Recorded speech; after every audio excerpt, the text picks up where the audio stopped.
All right. So 1 second, guys. Thanks everybody for joining. I'm going to go ahead and kick on Pantheon Radio and interrupt their nightly broadcast. All right, perfect. So welcome everyone. Welcome everyone on Pantheon Radio as well as on Twitch. Appreciate y'all all showing up and hanging out with us tonight. I know that we're getting started right on time, so that's probably a first for this stream. But it is a special occasion. We do have two fine gentlemen from VR here with us tonight. So I want to give a warm welcome to Roenick and then Convo joining us tonight. So I'm going to go ahead and jump right into it, guys. No news, no nothing tonight. We're going to jump right into it and have a little fun with tonight. I have to admit, though, I know a lot of things go on behind the scenes, and I know that you guys are just like swamped with all the things that you've got, how many hats you wear, all this. So I just wanted to start out with helping people understand who you are and what you do, like what your role is at VR. So I'm going to start out with the most important, of course, Convo, and see if we can start this out in a positive light, and then we'll move over to, to Roenick afterwards, of course. A side to my B side. Yeah, so I'm Tim Wathen. My name is Convo in the community. I'm a game designer on Pantheon, and it seems when I get asked what I do with it, you're right. We wear a lot of hats. All of us. We're a collaborative crew. We work very well together. I'm on the creative team. A lot of the work I do is, I should say I do all the population work. A lot of the NPC concepts. Design ideas. I definitely collaborate with people like Justin, Corey, Chris Perkins. The NPC abilities. Corey and I do that together. We spend a lot of time doing that together. It's actually a really cool process. The boss encounters. A lot of the POI work. I'm always involved in a lot of that work. But like I said, it's very collaborative. Anyone who's worked on a project like this knows that. Without that team aspect and that input, you just don't get the goodness out of a game, and that's why we get the goodness out of Pantheon. Is we work very well together. But I could keep going. Dispositions, traps, on and on and on. I'm very fortunate. I have a lot of trust in my team, and like I said, we work very well together. So they are some of the things that I do on Pantheon. Well, Convo, I had one question. So I know it was like a year and a half ago that you came onto the team, and we had a podcast on MMORPG.com, which was a really nice introduction to the team. I think I remember hearing something about like you just bugging Brad and Ben until they basically just pulled you into the team. Was that what I heard? Or? No. So it's that's not quite how it went. So I was definitely on. He actually stood outside Brad's house. Yeah, and just kept throwing things at the window, and finally Brad's like, "Okay." I dressed up like a tree and just sat in his yard. He's like, "I don't have trees." It's actually part of the rogue disposition that he's working on. It all stems from that. But how it kind of went is we would just email back and forth over the years, and I would just touch base like, "Hey man, when are you gonna work on something?" And then finally, he was like, "I'm working on something," and I just asked him, "Hey, if there's anything I can help with, let me know." And he put me in touch with Ben, and that was pre-Kickstarter, and then the Kickstarter launched, and fast forward a couple years, I was in and out of the project for a bit, and I noticed there was a lot of traction with when Chris Perkins got involved, and Daniel and John, they were doing their thing, and I really loved what they were doing, the passion. That's the passion that I felt like I had for the project originally, and I just wanted to help, man. So I reached out to Chris Perkins probably in 2015, I guess. Yeah, like around maybe actually in March of 2015, we started talking, and next thing you know, I'm in the game, and I'm giving them some feedback and some advice, and just kind of growing. You think a lot about these games when you get in the back end of it and you see it from that perspective. If you're not learning, you're standing still, right? And that's kind of how it's just progressed. Just constantly learning, constantly working with those guys, and staying humble, and I'm here now. So in a nutshell, that's about it. That's awesome. So Roenick, I guess we'll give you. I got a few minutes, like 2 maybe. Well, I have to say, Got him on Craigslist. when Kilson reached out to me and he's like, "Hey, like we want you and Tim to go on like a really upstanding member of this the community show," and I was like, "Of course," and I thought it was gonna be like the Voices of Terminus guys or maybe Basgrim, and then they're like, "Oh yeah, it's Saicred." So here I am. I guess here, yeah. So I'm here. Yes, all kidding aside, Saicred and I have this friendly rivalry. If you haven't been keeping in touch, or maybe you have.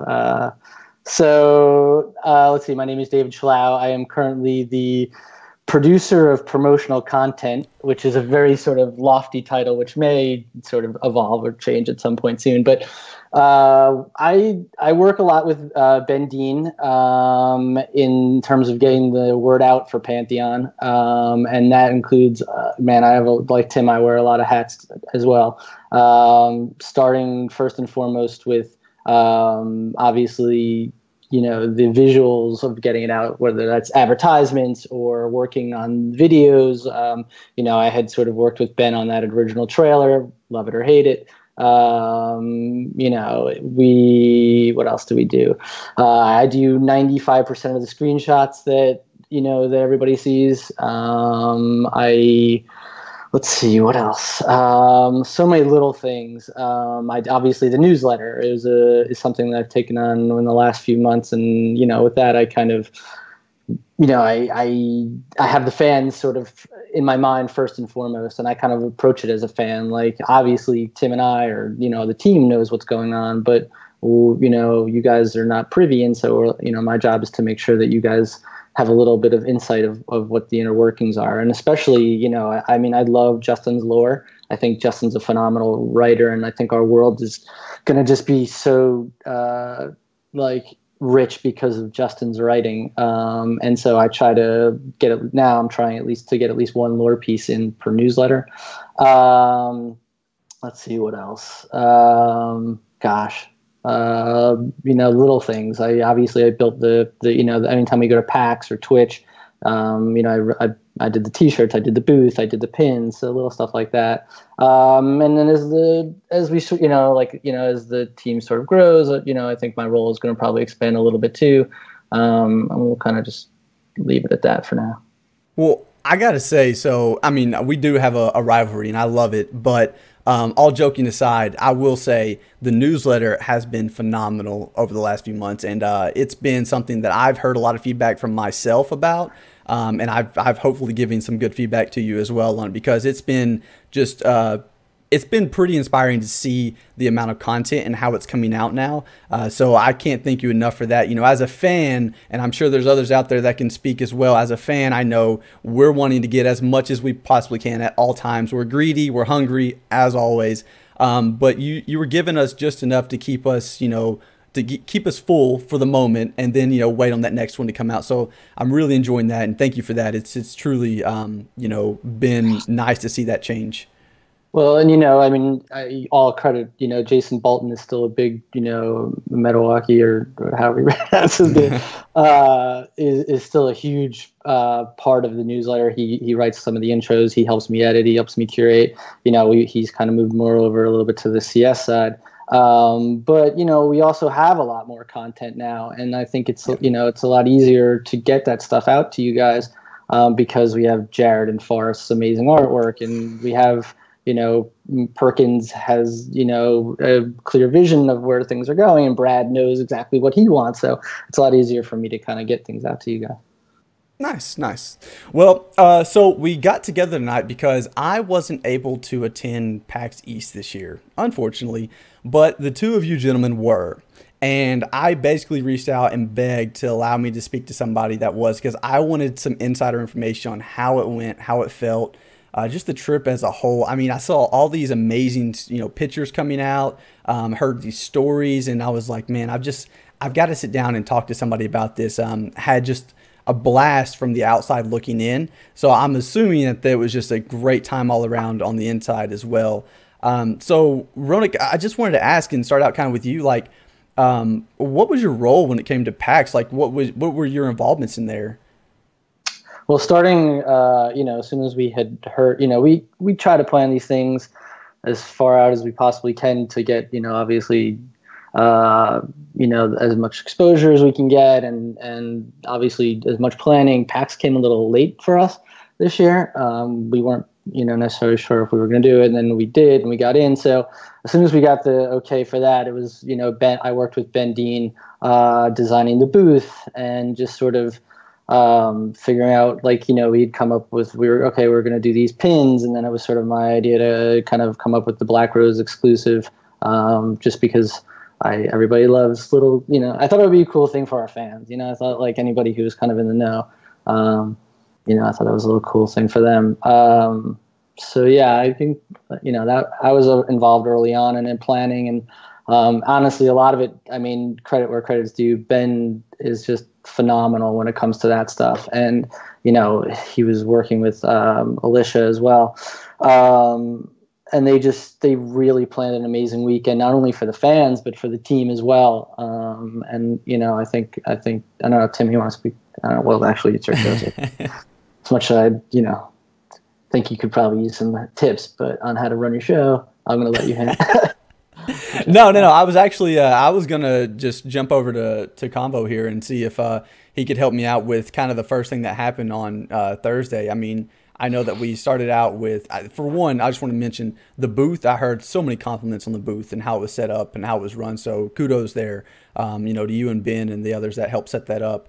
Definitely, I heard a lot of compliments when it came to how the booth looked, the way it was set up. Everybody seemed to enjoy their time there, and it seemed like a great experience for the fans as well as, of course, you all. So, great job on that. But as far as that goes, I know that on Thursday night we had the whole meet and greet, and Baz kind of gave us a little, live stream during the meet and greet, and then it looked like it was packed. I think y'all, reserved or ran out of reservation spots pretty quickly, it seemed. So, Convo, can you help me out with that real quick? I know that one wasn't one of the ones I gave you, but I would like to know, what was the experience like there? The meet and greet, it was awesome.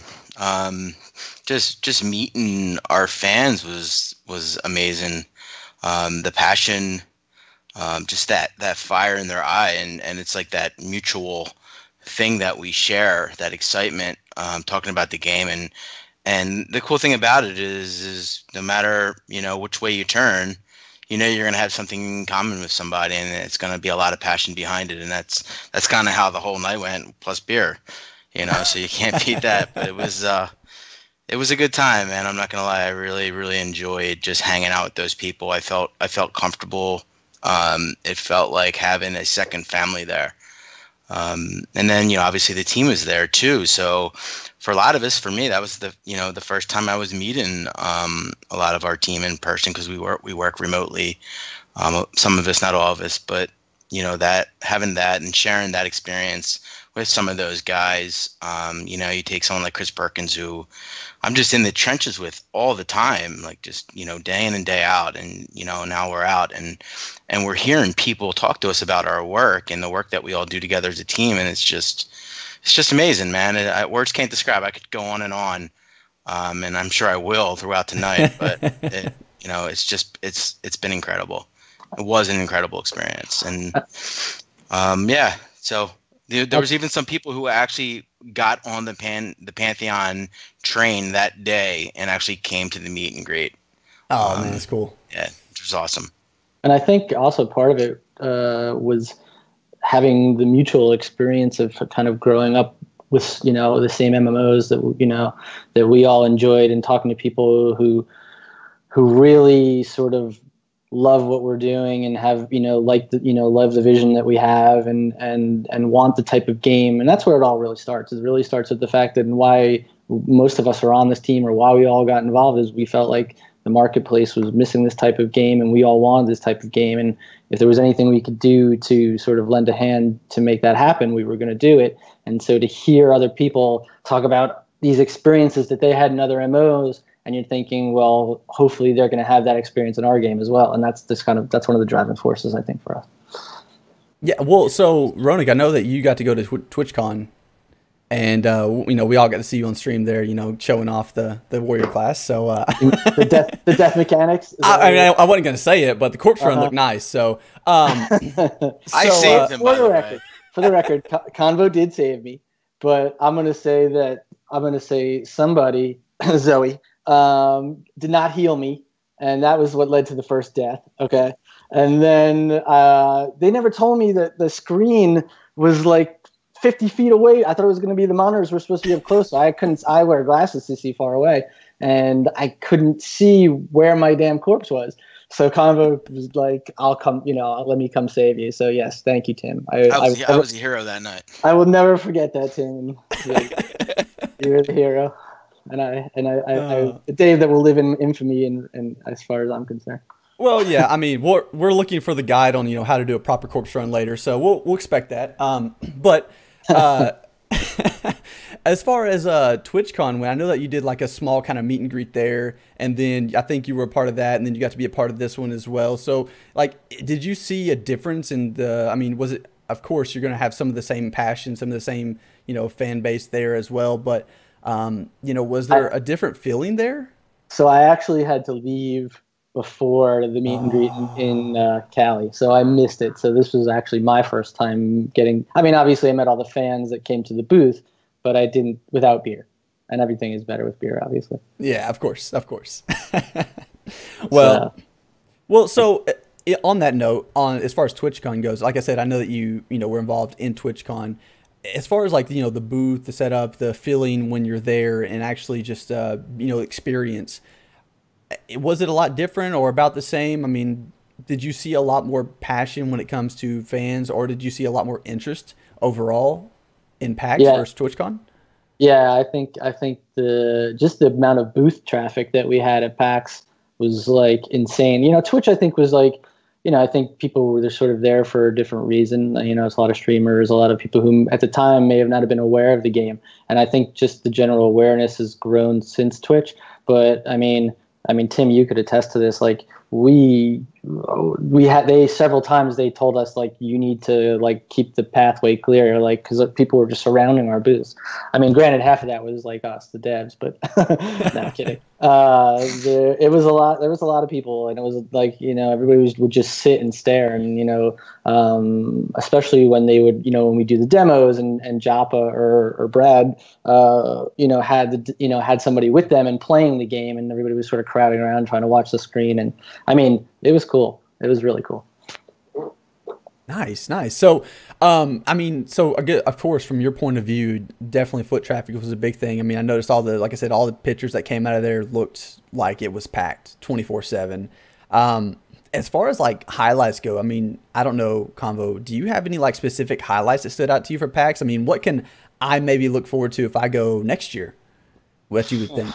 Man, I have a lot. I got to say, our booth was definitely smoking. It was like it's kind of like walking by that really, really busy restaurant and you just assume the food's good. That's kind of what it was. Whether you eating there or not, that's what it looked like. And there was a lot of people rubbernecking, just trying to get through and see what was going on. But man, there's just so many highlights for me. The amount of people who number one, day one, within like the first 2 hours, there was just this mad rush to our booth to sign up to demo the game for the whole weekend. So we filled up on demos right away. We had blocks for the 4 days, and it just completely booked up right away. And then we had a waiting list that people were putting their names on. So that was kind of cool to just see people run right to our booth first. But then from there was just I could just hit on so many things. To me, one of the things is that I felt after probably Thursday, early into Friday, was the amount of people that have been walking around this earth looking for a game like Pantheon but had no idea it was in development. It blew my mind. I mean, I would say that held true the whole time, that probably 60% of the people that came to our booth, maybe even more, had no idea what Pantheon was but wanted it. Brad said it kind of well. He put it in a way where, it's just if there's nothing good on TV, just turn TV off for a while. And a lot of these people just stopped following MMOs. So that was really awesome, but not just awesome, but to see them see our game and identify with it and go, that looks like a game I used to play, but it's so new, and then, that conversation that would be had from that was just, I never got tired of that, man. I never got tired of that. And I never got tired of the younger guys, coming by, the 18, 19, 20-year-olds, because you know what I mean. That was when I started playing EverQuest back in the day, and just to be able to have that conversation with them and talk to them about my experiences and why a game like this is going to be so awesome. And just let them know that, you know, it's for us, it will be more than a game, and it'll be a home for you, that, you know, you'll be hanging out with your buds for years, and you'll keep those relationships. And like I said, I could probably go on and on about all this stuff, but those are some of the things that jump out at me. Well, so there was a lot of younger generation. I mean, like, that's one of the things I've heard on the forums a lot. You know, this is not going to appeal to the younger crowd, and I've always been an advocate for. I don't agree with that. So I hear you saying, you know, you had a lot of younger you know, individuals showing up and really excited about what they saw. Yeah, we definitely did. I had a group of 5 of them, which was probably, I think the oldest one was 22, because I was asking them. They've never played MMOs, but our game just kind of hit them for a lot of different reasons. One, they loved Black Rose Keep. They just thought it was a really cool looking zone. They were really into the class interdependency stuff when we talked about it, and their issues were like, why isn't the game out? Like, give me it. You know, it looks good. They're playing it. So that was kind of funny, which makes sense. You know, you want it now. But they, I had a lot of conversations with a lot of younger kids. I wouldn't say just as many as our target, you know, audience when we originally got into this, but there was definitely a lot of younger people checking out our game. But you know, additionally, like, there are people who did play like World of Warcraft or something like that, and they just feel like, you know, but they want an MMO with a little bit more of a challenge. And so when we would talk to them, they would, first of all, obviously, like Convo said, they would see the game and that would stop them, right? You know, that was the showstopper to begin with. But then on top of that, when you talk to them and you tell them sort of our core sort of values and what we're trying to accomplish with the game, they were ears would pop up. And I think that a lot of people's fears are going to be quelled. And I think that surprised all of us. Just, you know, I don't think we were expecting it so soon. And to see so many of them was encouraging. Well, yeah, I mean, the game looks fantastic. So, you know, I know just watching the images I see come off, you know, from videos or from pictures themselves. I mean, just the quality that, you know, you've been able to achieve so far, so quickly of the game, as far as like the looks and feel of it, you know, when watching it being played. I mean, I completely agree. I can see how they could walk by and go, wow, what is this? So I'm excited to hear that. But Roenick, so I'll go ahead and ask you the same question. I mean, were there any like highlights of the trip that, like, for example, for me looking to go next year, is anything I might want to look forward to or think about?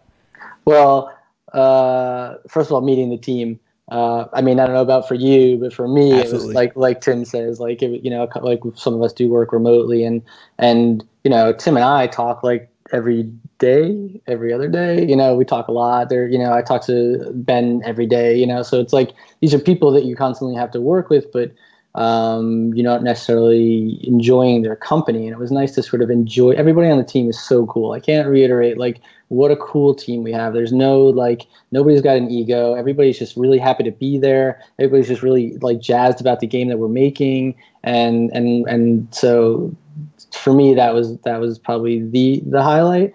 But as far as the game itself goes, like, I'm not going to name names, but there are certain news outlets that maybe at this point hadn't given us favorable reviews, and watching them sit down and just play with Joppa, and then afterwards not even say anything except for, okay, I get it. Like, just the look on his face that you could see that it, like, he turned, you know, and it was somebody who this was not the game that he was looking for, not the game that he was looking to play, but now he understood it, and, you know, maybe he, you know, could to speak to the game a little bit more. And when they did write about us after PAX, they did give us a favorable review, not naming any sites. So that was cool for me, because I was really kind of angry that they hadn't given us a chance. It's like, you know what, sit down and play the game first before you like already put the nail in the coffin. And then, like, so to watch that transformation was probably a highlight. And of course, meeting our fans, you know, that was the Asgard was super cool, and like everybody was just so happy to be there, and that was cool.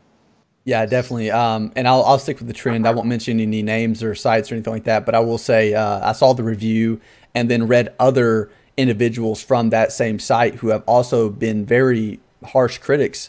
It appeared that they trusted their coworker or colleague and what their assessment was of the game. They trusted it so much that you saw their opinions as well change, which was phenomenal just from an outsider looking in, because I've been watching the sites as well, reading all the news as they come out, and I was very, very shocked myself seeing that come. So I mean, that blew my mind. I mean, to be honest, that first review after was probably the most fair review of the game yet. So it was surprisingly positive. Yes. So, okay. So I do have to ask, I mean, I've always wanted to know, like, as far as the developer goes, when you're at the booth and you're sitting there and everybody's walking up, okay, so Roenick, what's the most frequently asked question that you get? Like, what's the one thing that just every time someone comes up to you, or at least, you hear it repeatedly, like, what do you have to talk about the most when you're there? When's beta? When are you coming out? Like, that's all anybody. Of course. Honestly, that's all anybody wants. That's the first question they ask. When are you guys coming out? You're not out yet. When are you coming out?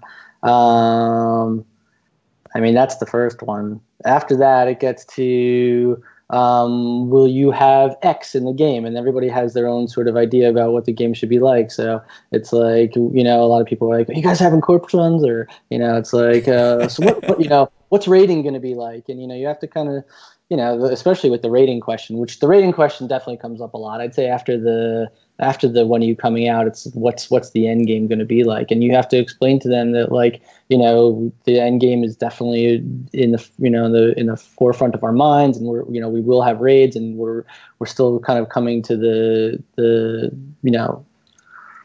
we're still trying to figure out exactly what everything is so that we address people's concerns but still make the games that we're trying to make.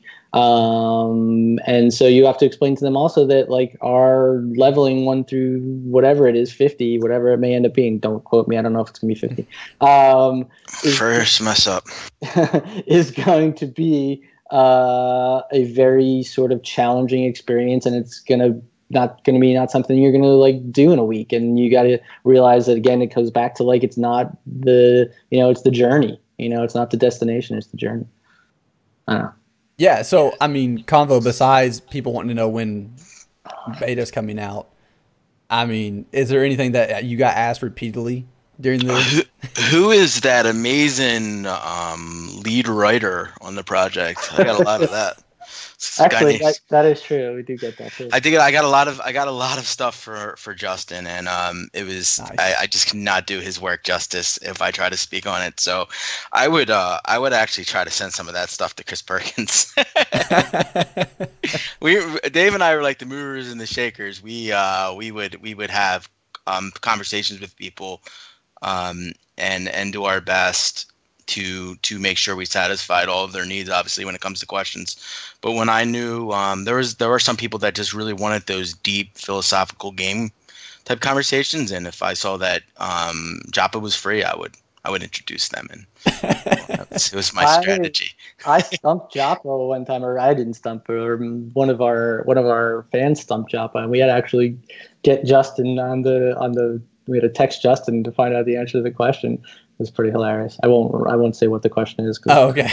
Yeah, but they were some of the ones that jumped out at me. A lot of the fun conversations that I was having with people were just getting back to that class interdependence talk, and explaining, especially during the demos, the way the game would look from their perspective to when you're actually playing it. And I would use the analogy of baseball, where baseball is more fun to play than it is to watch for people, and how many tactical things are going on their end. And once they start paying attention, they're like, oh yeah, I see what he's doing there. And that was pretty cool. But for the most part, I thought all the questions were really good. I actually appreciate it when people really wanted to deep dive into something, and I would do my best to answer without giving out too much. Sometimes we just can't speak on certain things, obviously, but I wish I could be more helpful, but I don't really have anything else to nail on this one. I've been thinking about it.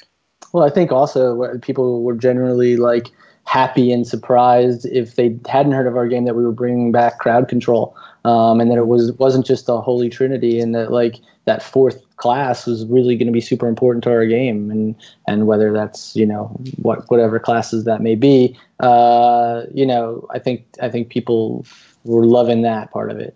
Yeah, let me just go through my notes here. Just kidding. No, honestly, the biggest one was definitely the game looks ready. Why isn't it out? That was by far the biggest one. Well, so when thinking about, I mean, the questions and all, I'm sure you had to go over a lot of the core pieces of the game and things like that. I mean, as far as that goes, were there any questions, or were there any things that you were telling people that were really shocked or surprised? I mean, and I know this, I didn't add this question to the list, and I apologize, but I mean, just thinking through when people are asking their questions, I'm sure you give them feedback, you responded to them, and then I'm sure that, you told them maybe like about perception or, about climate and atmosphere or something like that. Was there anything of like kind of the core pieces of the game, just broad details that you were telling people and you got a lot of reaction about, like a lot of shock and awe? Or was it just general, this really sounds good overall? You want me or? Sure, Convo, go for it. Sure. So yeah, I did dive into some of that. Not too much because we haven't released a ton of it, but what it did bring up a good internal conversation about how we can better demonstrate something like that in the future. But actually, the one conversation that I had with a lot of people, and it was great because it was on the cuff of the newsletter, was just how we optimize our game as we go. A lot of people were really just thrilled with the performance, the visuals, the way it looked, and all the work. Guys like Dan Do and Bruno, and obviously a lot of the concept stuff Jarrett's doing, who wanted me to say hi to you, by the way. I forgot. I'm sorry. But yeah, so a lot of those you gotta say it like the way you say it in the meeting, dude. Jarrett. Hey Jarrett. I don't do certain letters. It's just not my thing, being from Philly. So okay. I just change people's names and certain words. Which I have another funny conversation that on the cab ride over. I know this is really going off here. No, go for it. The one cab ride over, which was awesome. It was myself, Brad, Chris Perkins, and I don't know if you may have been there, David, but just Chris drilling Brad with how to pronounce certain zones and different NPCs, and it was just awesome, man. We had so much fun, and Brad's giggling, and Chris is shooting out all these different names, and I'm butchering a lot of it, and Brad's just correcting us, and that was a good time. Yeah, I think you got to get Brad on your show. Well, actually, I guess it doesn't make sense, but he was correcting us on EverQuest. You'd be surprised on how many names that you're probably wrong on. I think that's what we came out of that. Yeah, one. I think we're on our way for Pantheon as well, because I butcher names in Pantheon as well. But yeah, getting back to it, the optimization as we go, that was something that I talked a lot about. A lot of people were really interested in that by the way the game was performing, what they were saying. So it was really nice to be able to speak on that and speak on behalf of our programming team and some of our artists that are on top of that work like crazy. Nice. You want me to go now? I mean, if you have to. I was going to skip you, but you usually do. So yeah, I definitely agree, and it was great to represent the members of the team at PAX that couldn't be there. In particular, Dan was a perfect example because I had just finished, like Convo said, like interviewing him for the newsletter, and to be able to speak on the stuff like the optimization and even Unity. People were questioning like, why are you using Unity? And now I had an answer. That was great. But in addition to that, I think you hit on it. Like our questing system in general was a big sort of shock. When I would tell people like, we don't have question marks, their faces would be like, what? How do you quest in the game? And it was just like, well, okay, it could be as simple as like, you're in a village and, you see a girl crying and you go to console her, and that's a quest that comes up. Or like you see a temple in the distance, a little spark, and it calls you over and you investigate it, and then a quest pops up that way. So to be able to speak to the perception system, which I think is one of our like, sort of the thing that makes our game so different than what's out there, was awesome. Yeah, definitely. And I mean, while people are playing, I'm sure that, everybody's around the monitors and watching. But from the people that actually got to sit down and play the game and, experience the game while there for the short amount of time, was there like an overwhelming, I know most of these I'm sure are kind of more hardcore fans, if you will. But I'm sure there were some that were either skeptical, like we mentioned earlier, or just didn't quite know it and got there just in time to sign up. Was there an overwhelming, I guess you could say, was the feedback consistent from everybody? I mean, what were you getting from people that got to play? Like, what was the reaction? Roenick, I mean, when you're sitting there and somebody gets done playing for a few minutes, what's kind of that first reaction as they come out of the seat for you at least? I mean, literally, I can't, and I'm not even just saying this, I can't think of anybody who saw the game or played the game, and I mean, maybe it's because we're the devs and they weren't going to say negative stuff to us, but there was not one negative comment. Everybody would come and just couldn't believe how smoothly for pre-alpha the game was playing, how good it looked, how good it felt. Like there were so many old sort of EQ players or even World of Warcraft players, old MMO players who were just like, it feels like putting on an old pair of slippers, or an old pair of sneakers. It just fits and it's right and it feels good. And you can, it's a game that you can just sit and everything feels familiar, but it's so different and new at the same time. And so to watch that sort of combination of like the familiarity mixed with like, here's this zone that you haven't seen and with modern graphics. And I mean, the guys did a phenomenal job in Convo, especially populating it and like, starting with Jared's concepts, like from Black Rose Keep, like if you look, I don't know if you guys have seen all the screenshots, but once you actually see the video of the zone and you can see like Jared, like, and obviously it starts with Perkins and Jared and Justin, obviously the lore, but to see it like embedded in the building is so cool. I just want to say that at a personal level, but to watch people like kind of be there and be in the moment and playing the game, and like every time people would be like, "Oh man, my time's up," they'd be so disappointed, and like so that was cool. Yeah. So Convo, I'm sure you see all the same experience as well. Yeah, I think Jop and I were probably the harshest there when it came to what we were seeing. There were some things that we wanted to get home and fix that we saw. Just little things, that balance type things that we were noticing that we wanted to polish. But from the demo perspective, the people that I spoke to, they were all extremely happy with what they experienced. I think part of that is the game does play well, it performs well, and it's a new zone, and the keep is just cool. It's just a really cool, like, I'm biased, but I think what made PAX so easy for me, and I think the rest of the team, is a lot of this stuff is just genuine. It comes straight from the heart, so it's easy to talk about. And you just get that reciprocated back, and it validates. But by no means do we think we're down that home stretch. We know we got a lot of work to do, a lot of hard work, and we got to stay humble. But I wanted harder feedback, but we just didn't get it, man. I love feedback, so it's we can always be better, right? We can always be working and making our game better. So Convo, for me, I think of it kind of when I have to paint my house or something, I see every little spot that I missed or that I went over, like on the white, a little bit of the trim. Like I notice all these little bitty things in the paint, but when someone else walked into the room that's never seen it before, it looks phenomenal. It looks like it was professionally painted, everything's lined up perfectly. But for me, I can see every little speck, every little thing that went wrong, and that I knew that I had to cover up or that I had to touch up. Is when you're watching the game be played by other people, is that the kind of the feeling that you get sometimes? I mean, just being critical of your own, pieces and parts of it? Yeah, there's been sessions, and our pre-alpha testers know this, and big hi to all those guys because they're amazing. What up, Fight Club? Yeah, Fight Club.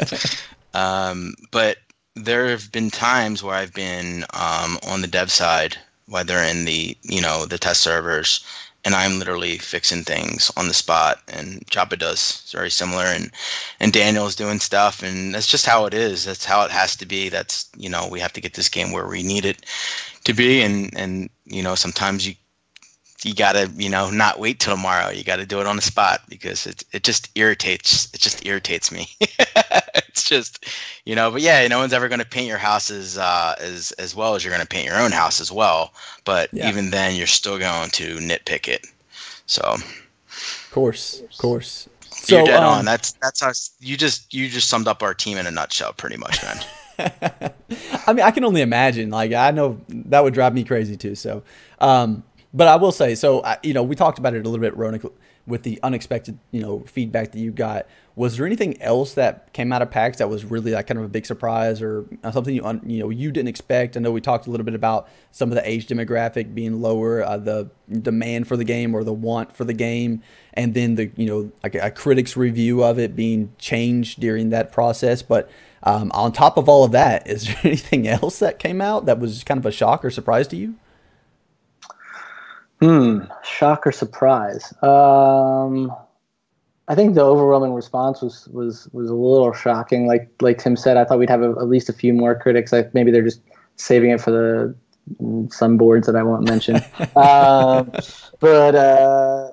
Fiery boards. Yeah, some fiery boards. No, I don't think. I think more I don't know. No, not really. Okay. I think the kids thing really was the biggest thing, was watching, like we talked about, like watching those young kids kind of like they're clamoring for it too. And it's not just like, guys over a certain age or women over a certain age.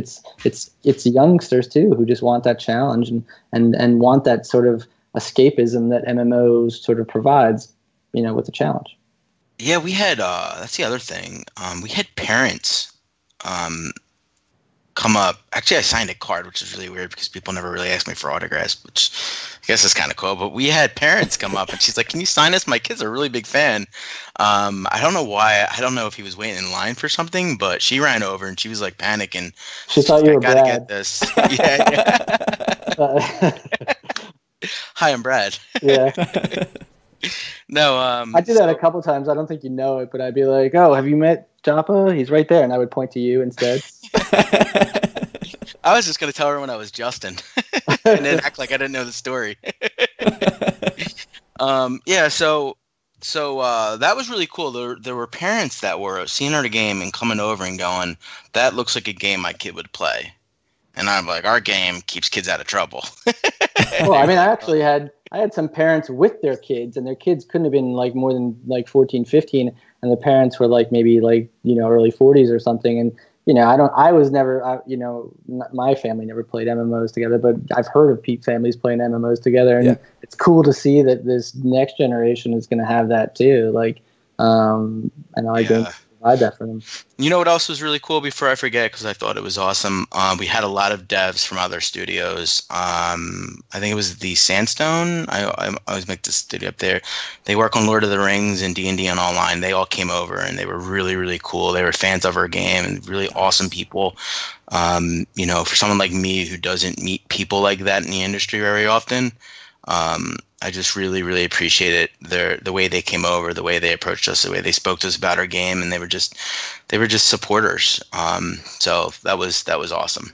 Yeah, and same thing that when Chris and I went over to the Ashes booth, and we told them who we were, and they're like, "Oh my God, we're huge fans of your game," and it was a sort of mutual respect that obviously we're in different places in development, and different places, for whatever, but there's a mutual respect, like Tim's talking about, in the community, and I think that is cool. I'm glad you touched upon that.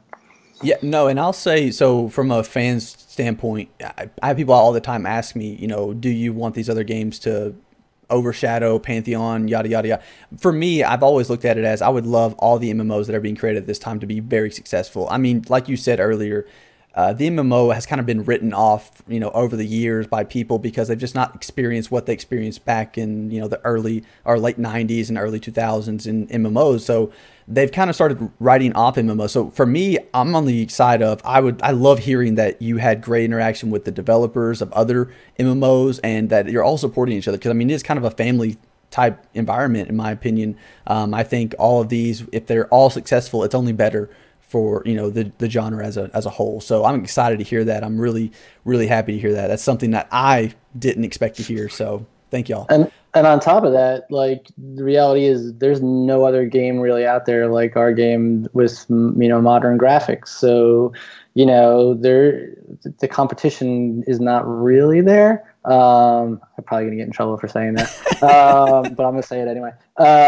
So it may only make sense to support these other guys because, like you're saying, like it's good for the industry in general for all these games to do well. And the reality is, like, I'll probably try out Ashes of Creation. I'll try out like some of these other games because it's different. So and we encourage everybody else to as well, as long as they're here.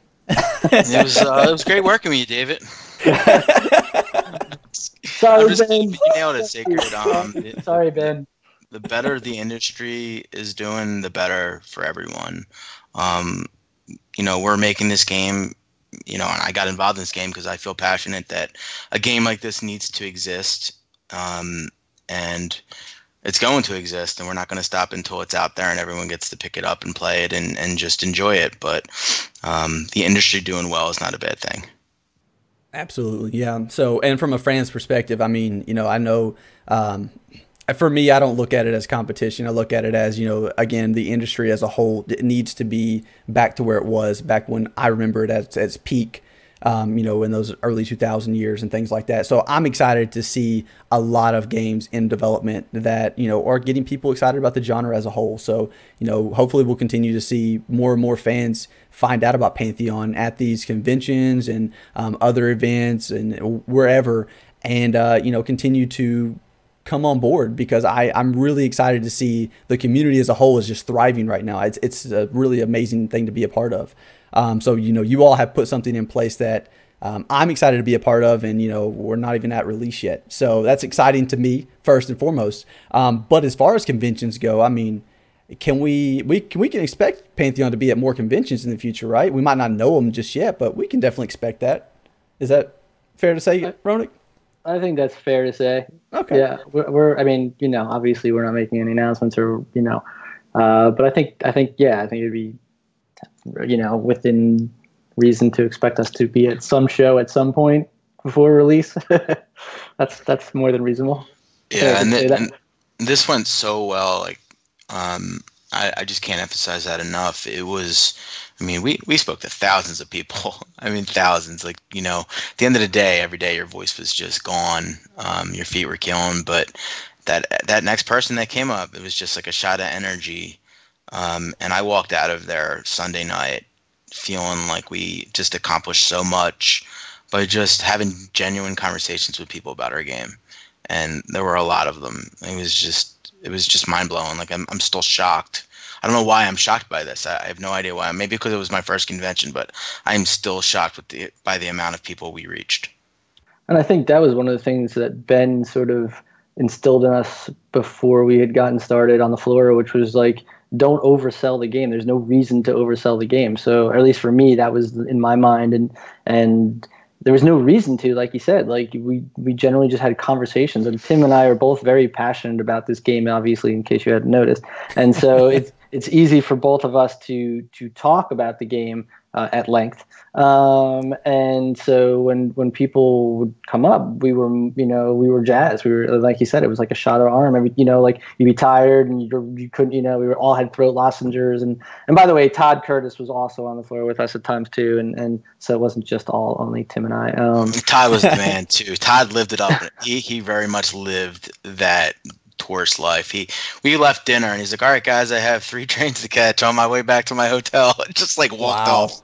Yeah, he knows how to do it right, man. He did Boston well. He definitely did. He stayed at a hotel and like he was but I mean, that was a cool like thing as well. Like, you're talking about something like the dispositions, which is again another big sort of thing in our game that sort of sets us apart, which is we have this amazing AI system in place where not every time the mobs are going to react the same way that you expect them to react, and obviously Tim's a big part of that, but Todd is too. So to be able to be like, oh, and this is Todd, he created that, and like, so that was cool.